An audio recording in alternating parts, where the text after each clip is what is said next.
આપણી સંસ્કૃતિ, આપણા સંસ્કાર સદાય રહે આપણી સાથે. ભારતના મહાન ગ્રંથો અને કવિતાઓનો સંપૂર્ણ સંગ્રહ. સબસ્ક્રાઇબ કરો તિલક.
આજે હું તમને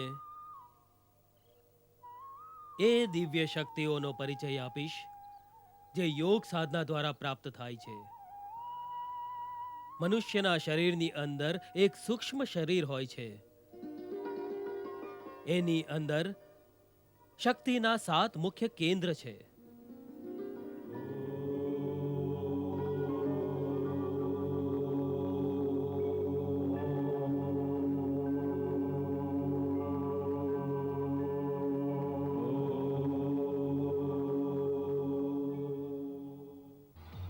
સૌથી પહેલું મૂળાધાર ચક્ર, જે લિંગ અને ગુદાના મધ્યમાં સ્થિત છે. આ ચક્રમાં કુંડલીની શક્તિનો નિવાસ છે. આ જ કુંડલીના અભ્યંતરમાં મૂળચિત શક્તિ પણ બિરાજમાન છે. આ પરમ શક્તિને જગાડવી અને પછી એનું નિયંત્રણ કરવું એ જ યોગનું પરમ લક્ષ્ય છે. આ મૂળાધાર ચક્ર મનુષ્ય દેહના આધાર સ્વરૂપ છે. એટલે જ એને મૂળાધાર પદ્મ કહે છે. આમાં પૃથ્વી તત્વની પ્રધાનતા છે. આ મૂળાધાર પદ્મનું ધ્યાન ધરવાથી ગદ્ય પદ્યની લેખન શક્તિ, વાક શક્તિ અને આરોગ્ય આદિની પ્રાપ્તિ થાય છે. બીજું સ્વાદિષ્ઠાન ચક્ર છે, જે લિંગના મૂળ સ્થાનમાં સ્થિત છે. આમાં વરુણ તત્વની પ્રધાનતા છે. આનું ધ્યાન ધરવાથી ભક્તિ, આરોગ્ય અને પ્રભુત્વની સિદ્ધિ મળે છે. ત્રીજું પદ્મ મણિપુર ચક્ર છે, જે નાભી પ્રદેશમાં અવસ્થિત છે. આમાં અગ્નિ તત્વની પ્રધાનતા છે. આનું ધ્યાન ધરવાથી આરોગ્ય, ઐશ્વર્ય એવં જગતના પાલન અને વિનાશ કરવાની શક્તિ મળે છે. ચોથું પદ્મ 12 પાંખડીઓ વાળું અનાહર ચક્ર છે, જે હૃદય મંદિરમાં બિરાજમાન છે. આમાં વાયુ તત્વની પ્રધાનતા છે. આનું ધ્યાન ધરવાથી વણમાગી સિદ્ધિઓની પ્રાપ્તિ થાય છે. પાંચમું વિશુદ્ધ ચક્ર છે, જે કંઠમાં વૃદ્ધિમાન છે. આ પદ્મને 16 પાંખડીઓ છે અને આમાં આકાશ તત્વની પ્રધાનતા છે. આનું ધ્યાન ધરવાથી મનુષ્ય જરા અને મૃત્યુપાશની પીડાથી મુક્ત થઈ શકે છે. છઠ્ઠું આજ્ઞા ચક્ર છે, જે બંને ભ્રમરોની વચ્ચે સ્થિત છે. આ પદ્મને કેવળ 2 જ પાંખડીઓ છે. આ બંને વચ્ચે એક ગોળાકાર ઓમકાર સ્વરૂપ જ્યોતિ સદા પ્રજ્વલિત રહે છે. આના ત્રિકોણ મંડળમાં બ્રહ્મા, વિષ્ણુ અને શિવનો નિવાસ છે. આ જ આજ્ઞાચક્રની ઉપર ઈડા, પિંગલા અને સુશોભના આ ત્રણેય નાડીઓનું મિલન સ્થાન પણ છે. વાસ્તવમાં આ જ ત્રિવેણી તીર્થ છે. આ સ્થાન પર વાયુ ક્રીડાનો અંત થઈ જાય છે અને અહીંથી જ ઓમકાર તત્વ પ્રારંભ થાય છે. દિવ્યનાદનું પણ આ જ સ્થાન છે. આ સ્થાનમાં સાધકને જે જ્યોતિના દર્શન થાય છે, એ વાસ્તવમાં એના પોતાના જીવાત્માનું જ પ્રતિબિંબ હોય છે. ધ્યાન દ્વારા આ પદ્મમાં દિવ્ય જ્યોતિના દર્શન પામીને યોગનું પરમ ફળ પ્રાપ્ત થાય છે. એ યોગી પ્રકૃતિના બંધનથી મુક્ત થઈ જાય છે.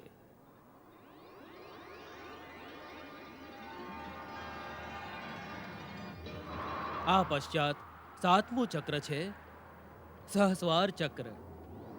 1000 પાંખડીઓ વાળું આ પદ્મ બ્રહ્મરંગની ઉપર મહર્ષિયોનીમાં સ્થિત છે. આ સહસ્દળ કમળની કર્ણિકા વચ્ચે એક શક્તિમંડળ છે. આની વચ્ચે એક તેજ બિંદુ વિદ્યમાન છે, જેનો પ્રકાશ કરોડો સૂર્ય કરતાં પણ અધિક પ્રકાશમાન છે. આ પ્રકાશ બિંદુ જ અજ્ઞાનના અંધકારનો નાશ કરનાર સૂર્ય સ્વરૂપ પરમાત્મા છે. ભિન્ન ભિન્ન સંપ્રદાયના લોકો અલગ અલગ નામે બોલાવે છે. સાધનાના બળ દ્વારા આ જ પ્રકાશ બિંદુના દર્શન કરનારને જ બ્રહ્મ સાક્ષાત્કાર કહે છે. આ સિવાય પણ ઘણા સૂક્ષ્મ શક્તિ કેન્દ્ર છે, પરંતુ મેં તમને કેવળ મુખ્ય કેન્દ્રોનું જ વિવરણ સંક્ષેપમાં કર્યું છે.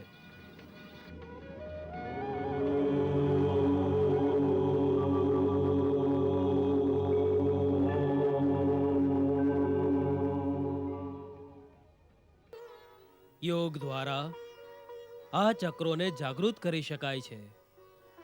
આ શક્તિ કેન્દ્રોના જાગૃત થવાથી મનુષ્યમાં એવી એવી શક્તિઓ જાગૃત થઈ જાય છે કે જેના દ્વારા એ એક સ્થાન પર બેસીને ઘણે દૂર સુધીની વસ્તુઓ જોઈ શકે છે, ઘણે દૂર સુધીના અવાજો સાંભળી શકે છે, ઘણી દૂર બેઠેલા કોઈ બીજા યોગીની સાથે સાક્ષાત સંપર્ક કરી શકે છે. ગુરુદેવ, આપે કહ્યું કે યોગી કોઈ બીજા સ્થાને જઈને બીજા યોગીઓ સાથે સાક્ષાત સંપર્ક કરી શકે છે. આનો અર્થ છે કે આપણું આ શરીર ઉડીને કોઈ બીજા સ્થાને જઈ શકે છે?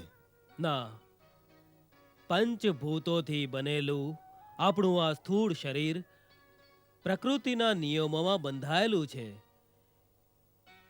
એ આ નિયમોનું ઉલ્લંઘન ન કરી શકે.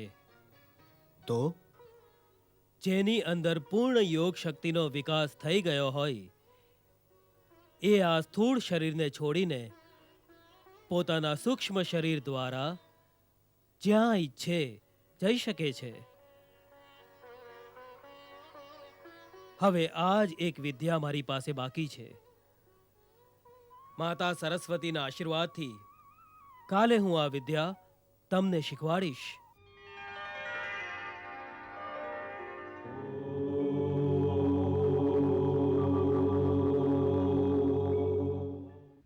તો કાલે તમે સૂક્ષ્મ શરીર દ્વારા કોઈ દૂર દેશની યાત્રા કરશો? ગુરુદેવે તો એમ જ કહ્યું છે. જો મારામાં પણ તમારા જેટલી પ્રતિભાઓ હોત તો ગુરુદેવ મને પણ આવી શક્તિ પ્રદાન કરત, તો હું પણ નિત્ય પ્રતિ આવી જ યાત્રા કરત. નિત્ય પ્રતિ ક્યાં જાત? નિત્ય પ્રતિ હું મારી માતા પાસે જાત. એ પ્રતિદિન વહેલી સવારે દહીં વલોવે છે, એમાંથી માખણ નીકળે છે. હું રોજ ત્યાં જઈને માખણ ખાત અને પછી અહીં પાછો આવી જાત. સૂક્ષ્મ દેહમાં હોવાને લીધે એ મને જોઈ ન શકત. બસ ચકિત થઈ જાત કે એનું માખણ કોણ ખાઈ ગયું.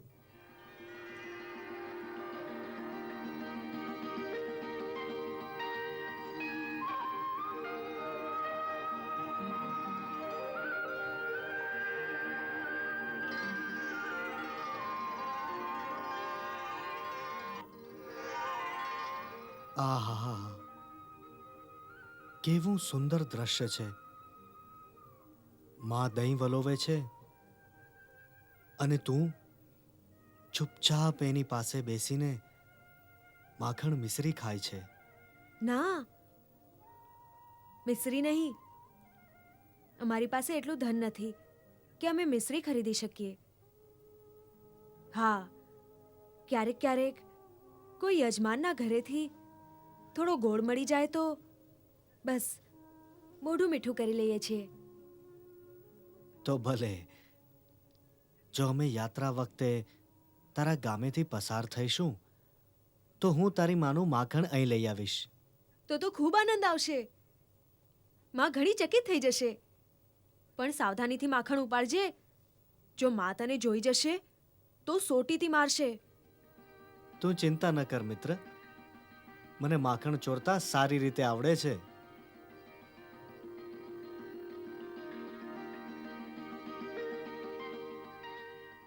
કૃષ્ણ, બલરામ, સુદામા,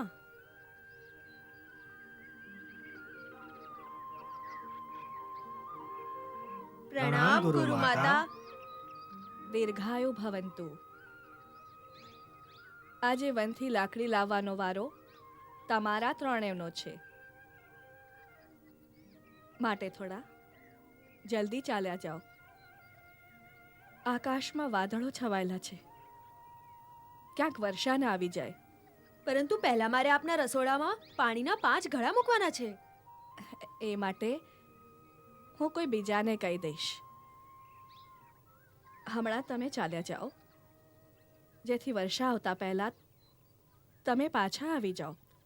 ગુરુ માતા, આજે પાણી ભરવા માટે અમે મોટા ભાઈને અહીંયા મૂકી જઈએ છીએ. લાકડીઓ હું અને સુદામા લઈ આવીશું. ભલે ઠીક છે, કિંતુ વનમાં અધિક દૂર નહીં જતા. દૂર તો જવું જ પડશે, કેમ? કેમ કે આશ્રમની આજુબાજુ કોઈ ઝાડ પર સૂકી લાકડીઓ બચી જ નથી. અને ગુરુદેવનો આદેશ છે કે ઝાડ પરથી લીલી ડાળીઓ ક્યારેય ન કાપવી, કેવળ સૂકી ડાળીઓ જ કાપવી, અથવા તો જે સુકાઈને સ્વયં પડી ગઈ હોય એને ભેગી કરવી. પરંતુ તો પણ વર્ષાનું ધ્યાન રાખજો અને સાંજ પહેલા જ પાછા આવી જજો. લો, આ ચણા તમારી સાથે લઈ જાઓ. જુઓ, હું અડધા અડધા તમારા બંનેના છેડામાં બાંધી દઉં છું. ભૂખ લાગે તો આ ખાઈ લેજો. ગુરુ માતા, મારો છેડો તો ફાટી ગયો છે. આ સર્વ તમે આના જ છેડામાં બાંધી દો. હું એની પાસેથી અડધા લઈ લઈશ. ઠીક છે બેટા, ઠીક છે બેટા. લે.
બાપરે, અહીં તો કોઈ સિંહ છે.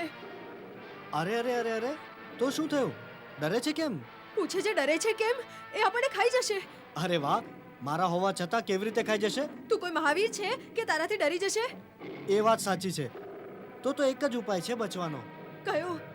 કોઈ ઝાડ પર ચડી જઈએ. સાંભળ્યું છે કે સિંહ ઝાડ પર નથી ચડી શકતો. હા, એ બરાબર. અરે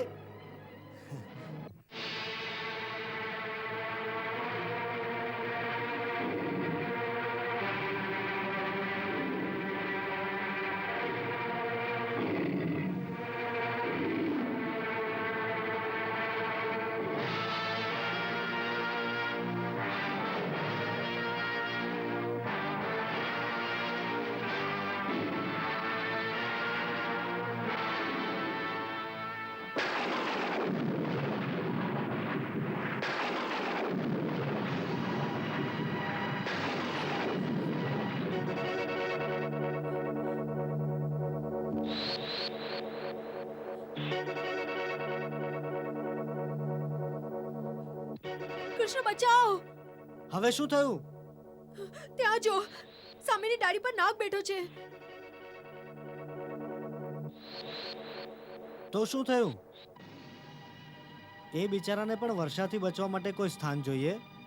અને બિચારો કહે છે આ ઝેરીલો નાગ છે, ડંખી જશે તો પ્રાણ ગયા. અરે વાહ, કૃષ્ણના હોવા છતાં નાગ તને કેવી રીતે ડંખી શકે?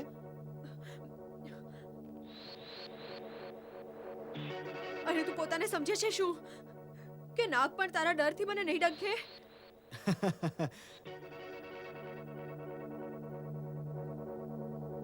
સારું સારું, તું ડર નહીં, હું એને ખસેડી દઉં છું. હે નાગ દેવતા, મારો મિત્ર આપને કારણે ભયભીત છે, માટે આપ કોઈ બીજા ઝાડ પર ચાલ્યા જાઓ.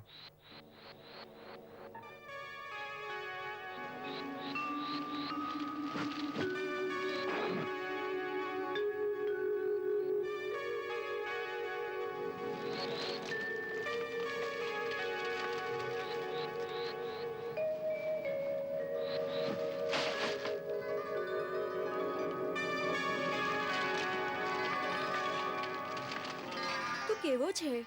તને ડર પણ નથી લાગતો? કેવા આરામથી એને ઉપાડી લીધો, જાણે તને સાપ પકડવાનો જાદુ આવડતો હોય. અરે મિત્ર, સંસારમાં સૌથી મોટો જાદુ એક જ છે, પ્રેમ. પ્રેમ દ્વારા સમસ્ત પ્રાણીઓને વશમાં કરી શકાય છે. મારા મનમાં એના પ્રત્યે કોઈ દ્વેષ ભાવ નહોતો, કેવળ પ્રેમ હતો. તો પ્રેમની ભાષા સમજીને એણે મારું કયું માની લીધું. હવે તું નિશ્ચિંત થઈને બેસજે.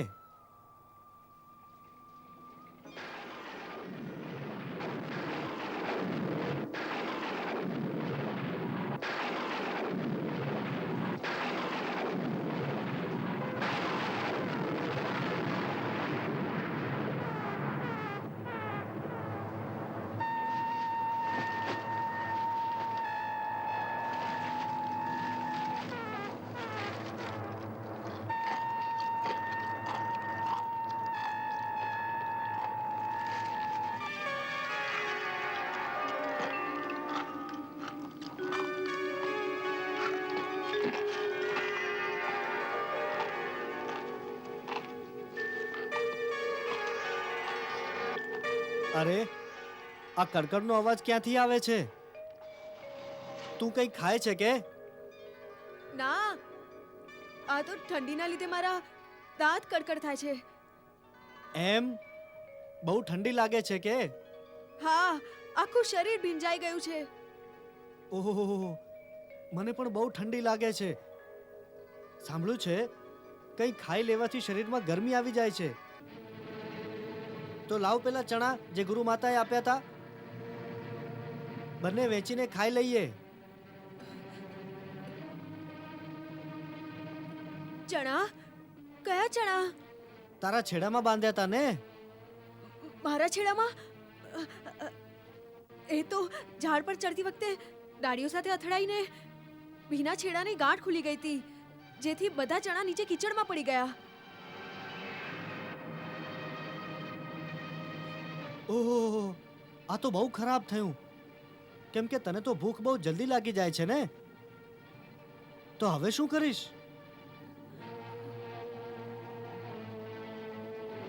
શું કરીશ? આજે તો બ્રાહ્મણ ભૂખ્યો જ રહેશે. અરે વાહ, કૃષ્ણના હોવા છતાં એનો મિત્ર ભૂખ્યો કેવી રીતે રહી શકે? તો કૃષ્ણ શું કરશે? આ ઝાડ પર તો કોઈ ફળ પણ નથી.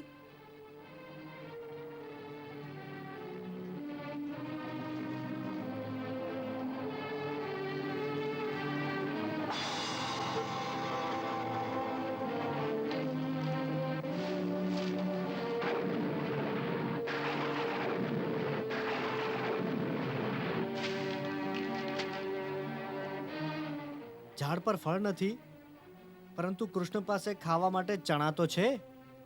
તારી પાસે ચણા છે? ક્યાંથી આવ્યા? એ તો મને ભૂખ ઓછી લાગે છે ને. તો જ્યારે ગયા વખતે વનમાં લાકડીઓ લેવા આવ્યો હતો, એ વખતે ગુરુ માતાએ જે ચણા આપ્યા હતા એ હજુ સુધી મારા છેડામાં બંધાયેલા હતા. આજો 2 મુઠ્ઠી ભરીને ચણા છે.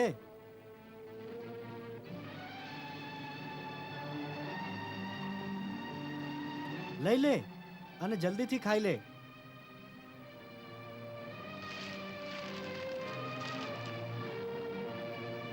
અરે, આ શું?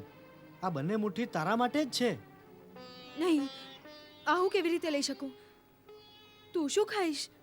મેં કહ્યું ને, મને ભૂખ નથી લાગતી. લઈ લે, આ તારા માટે જ છે. ના ના, હું નહીં લઈ શકું. જો મિત્ર આપે એ વસ્તુને ના ન પાડવી જોઈએ. લઈ લે, ના ના, હું આ નહીં લઈ શકું. પણ કેમ ન લઈ શકે? કેમ કે મને એનો અધિકાર નથી. મને તારી મિત્રતાનો પણ અધિકાર નથી.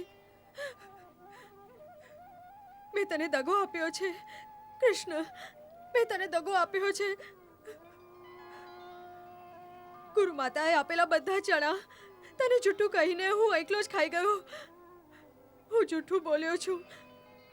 મને ક્ષમા કરી દે, મને ક્ષમા કરી દે મિત્ર, મને ક્ષમા કરી દે.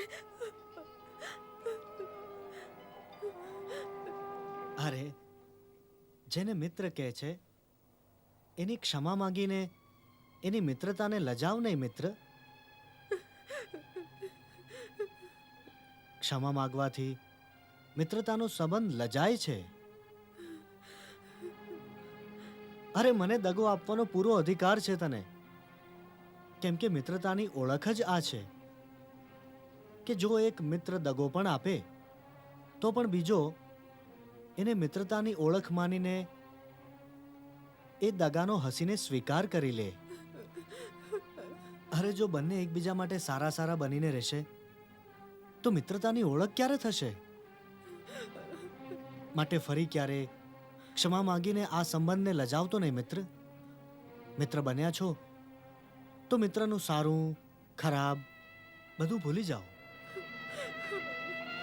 કેવળ મિત્ર બનીને રહો, બસ કેવળ મિત્ર.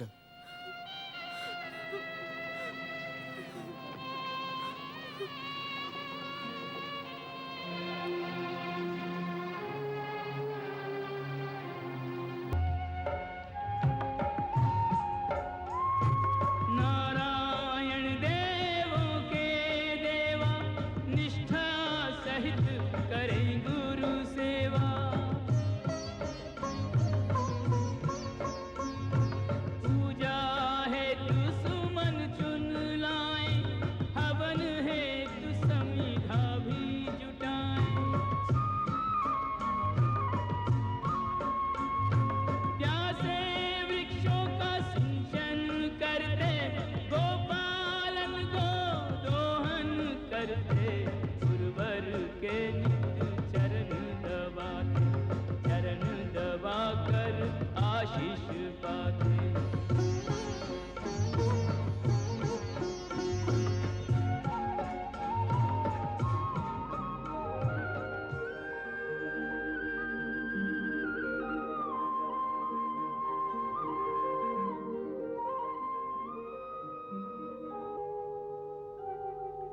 भिक्षां देहि, भिक्षां देहि।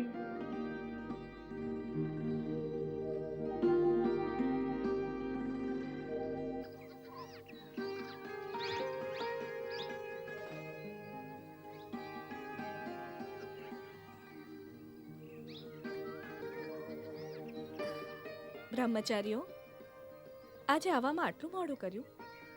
માતા, આજે આખા આશ્રમની સફાઈ કરવાની હતી.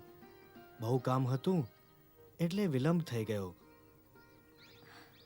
આપને પ્રતીક્ષા કરવી પડી એ માટે ક્ષમા કરજો. અરે ભાઈ, ક્ષમા શેની? હું તો એટલે પ્રતીક્ષા કરતી હતી કે રોજ તમે લુખો સૂકો રોટલો લઈ જતા હતા. આજે ઘરમાં માલપુડા બનાવ્યા હતા તો મને થયું કે તમે વહેલા આવશો તો ગરમ ગરમ ખાશો. જુઓ, મેં કપડામાં ઢાંકીને માલપુડા ગરમ ગરમ રાખ્યા છે તમારા માટે. માલપુડા? આજે માલપુડા બનાવ્યા છે? હા, આજે ઘરમાં પૂર્ણિમાની પૂજા હતી. પ્રસાદ માટે માલપુડા બનાવ્યા હતા. લો, આ એક એક તમારા ત્રણે માટે.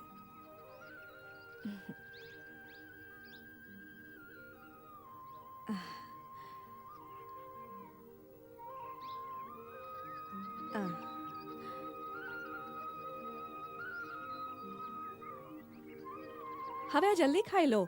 ગરમ ગરમ ખાવામાં જ એની મજા છે. ના માતા, અમે અહીં નહીં ખાઈ શકીએ. કેમ? આશ્રમનો આ જ નિયમ છે કે સર્વ ભિક્ષા ગુરુચરણોમાં જ સમર્પિત કરી દેવાની. પછી તેઓ એમાંથી જેટલું આપે એ જ અમારે ખાવું જોઈએ. અરે ભાઈ, તમારા ગુરુજી માટે હું અલગથી આપું છું ને. લો, આ તમે એમના માટે પણ લઈ જાઓ. મેં હજી વધારે રાખ્યા હતા. ઈચ્છા હતી કે આજે તમને અહીંયા પેટ ભરીને જમાડીશ. ના માતા, એ નિયમ વિરુદ્ધ છે. કેવા કઠોર નિયમ છે તમારા. મને ક્યારેક ક્યારેક થાય છે કે પોતાના ઘરથી આટલે દૂર તમે કેવી રીતે રહી શકતા હશો. તમને તમારી માની યાદ આવતી હશે ને.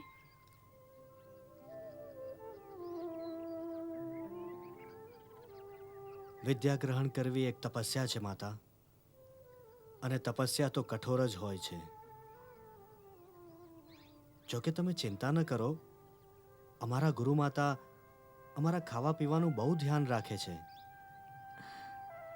ભલે, પ્રણામ. જીવતો રે દીકરા.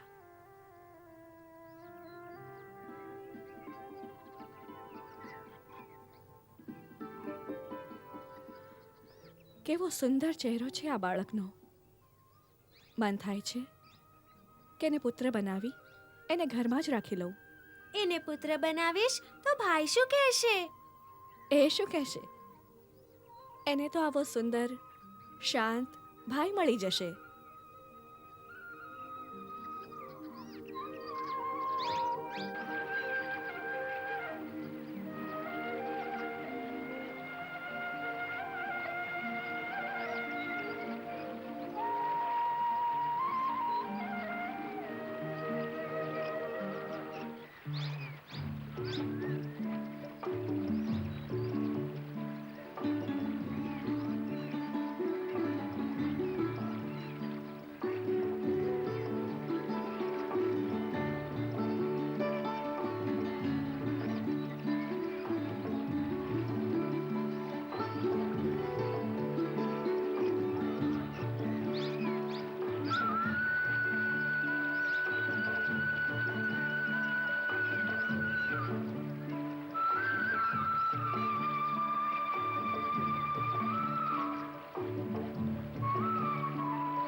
તને એમ છે કે મેં નથી જોયું કે તું શું ખાય છે? ના ના, હું તો કંઈ પણ નથી ખાતો. જો જુઠ્ઠું બોલવું પાપ છે. અને બ્રાહ્મણને ભૂખ્યો રાખવો પણ પાપ છે. તો હું તને ભૂખ્યો રાખું છું? બીજું શું? એમણે કેટલી મમતાથી કહ્યું હતું કે સામે બેસીને જમી લો, પણ તે આશ્રમના સર્વ નિયમો જણાવી દીધા. નિયમો તો છે, ગુરુદેવને ખબર પડશે તો શું કહેશું? ગુરુદેવને કેવી રીતે ખબર પડશે? રોજ આપણે 3 રોટલી લઈ જઈએ છીએ, તો આજે પણ એટલી જ લઈ જઈશું. હા, જો તું ગુરુદેવને નહીં જણાવે તો.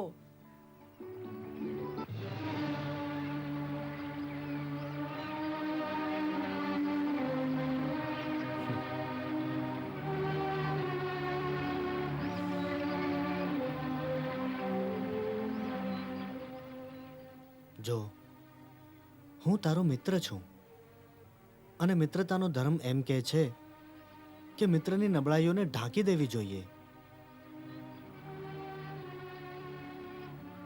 તો તું નહીં કહે? કદાપી નહીં. તો હું આખો પૂળો ખાઈ જાઉં?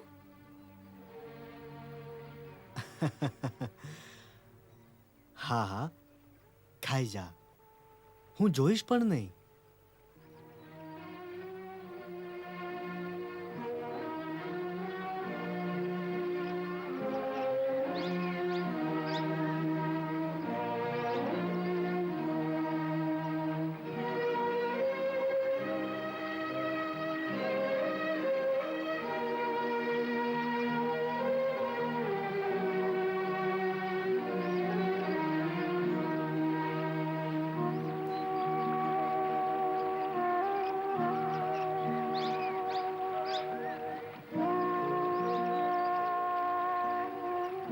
આ લે, આ તારા ભાગની ભિક્ષા થઈ ગઈ. ગુરુ માતાને આપી દેજે.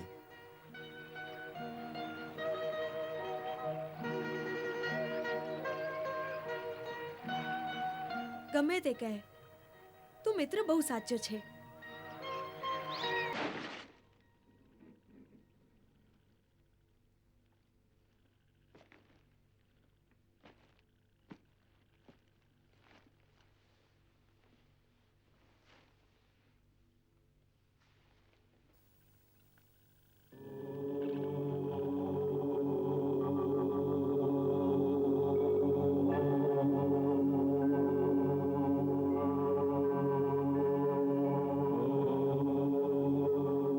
આજે હું તમને સૂક્ષ્મ શરીર દ્વારા યાત્રા કરવાની ગુપ્ત વિદ્યા શીખવાડીશ.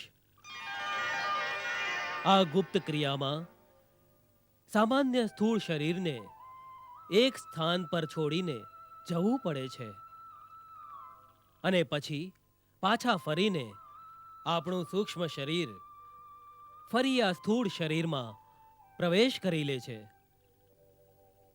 એટલા માટે એ આવશ્યક છે કે આ સ્થૂળ શરીર ત્યાં સુધી સુરક્ષિત રાખવામાં આવે. નહીં તો જો કોઈ ભૂલથી આને મૃત સમજીને આનો નાશ કરી દે તો ખૂબ મોટો અનર્થ થઈ શકે છે.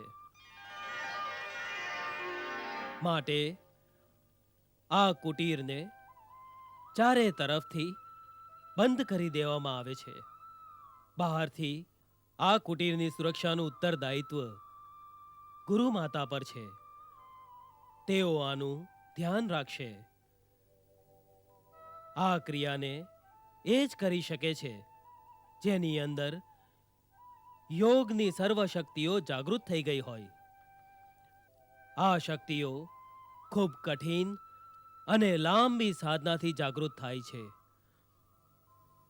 પરંતુ જો ગુરુ સમર્થ હોય અને એ કોઈ સુપાત્રને તત્કાળ આ સિદ્ધિ આપવા ઈચ્છે તો એ પોતાની તપોબળની શક્તિ દ્વારા શિષ્યની અંદર શક્તિપાત કરી શકે છે,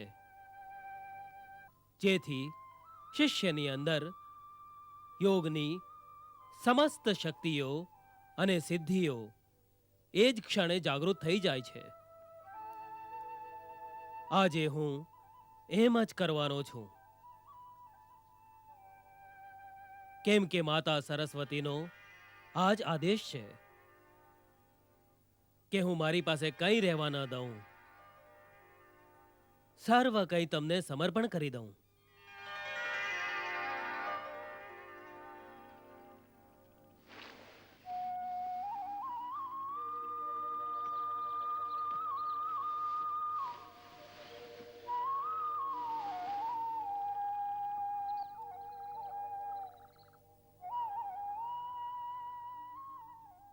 હે મહાકાળ, હે સમસ્ત યોગીઓના પરમ ગુરુ ભગવાન શિવ, હું મારા જન્મ જન્માંતરની ભક્તિ અને તપસ્યાનું ફળ મારા બંને શિષ્યોને સમર્પિત કરું છું. હે મહાયોગી, આપની પરમ દયાથી આ બંનેને યોગની સમસ્ત સિદ્ધિઓ અને શક્તિઓ પ્રદાન કરવાની કૃપા કરો.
ગુરુદેવ, આપણે ક્યાં જઈએ છીએ? હિમાલય પર્વત પર ઘણા દિવસોથી શ્રી બદ્રીનારાયણના દર્શન નથી કર્યા, માટે થયું આજે એમના દર્શન કરી લઈએ. આમ પણ એ સ્થાન આધ્યાત્મિક શક્તિઓનું એક મહાન કેન્દ્ર છે, જ્યાંથી આત્માને એક દિવ્ય આનંદ પ્રાપ્ત થાય છે. ચાલો.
આ સ્થાન આધ્યાત્મિક શક્તિઓનું એક મહાન કેન્દ્ર છે,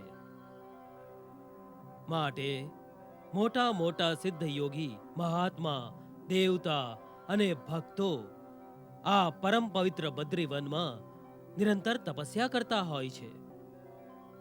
એ લોકો દિવ્ય શરીર ધારણ કરીને અહીં રહે છે, માટે આ સૂક્ષ્મ શરીર દ્વારા પણ એમના દર્શન નહીં થઈ શકે. એ સર્વ મહાન આત્માઓને જે અદ્રશ્ય રૂપમાં અહીં વિદ્યમાન છે, એ સર્વને પ્રણામ કરો.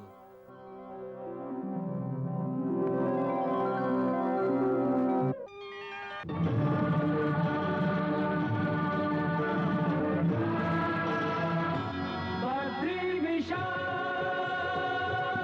बद्री विशाल, यहाँ स्वयं विराजे नारायण, जय बद्री विशाल, जय नारायण श्री नारायण, जय बद्री विशाल.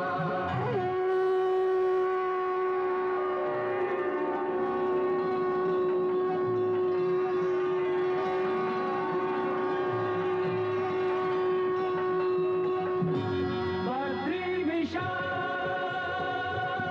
बद्री विशाल, यहाँ स्वयं विराजे नारायण, जय बद्री विशाल, जय नारायण श्री नारायण, जय बद्री विशाल.